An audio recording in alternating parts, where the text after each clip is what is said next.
Hello guys, നമ്മുടെ പുതിയ വീഡിയോയിലേക്ക് എല്ലാ കൂട്ടുകാർക്കും സ്വാഗതം. അപ്പോൾ നമ്മളിന്ന് കളിക്കാൻ പോകുന്ന ഫ്രീ ഫയറിൻ്റെ പുതിയൊരു വീഡിയോ ആണ് ഗൈസ്. അപ്പം നമ്മൾ ഇന്ന് വലുതായിട്ടൊന്നും കളിക്കുന്നില്ല. നമ്മൾ ഈ കളിയുടെ കാര്യമൊക്കെ പറഞ്ഞാൽ നമ്മുടെ BR റാങ്കിൻ്റെ റാങ്കൊക്കെ കുറഞ്ഞിരിക്കുവാണ്. നമുക്ക് ഇപ്പോൾ മാസ്റ്റർ അടിക്കണം. ഇനി നമ്മൾ ഇടാൻ പോകുന്നത് BR റാങ്കഡ് ബുഷീനെ ആയിരിക്കും. SRG 3 apex.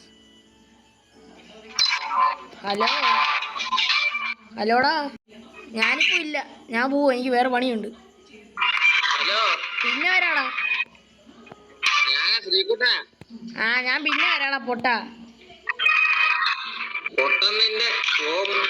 പിന്നെ അടങ്ങങ്ങ്, ഞാൻ പോവാ. പിന്നെ നിന്റെ അക്കൗണ്ട്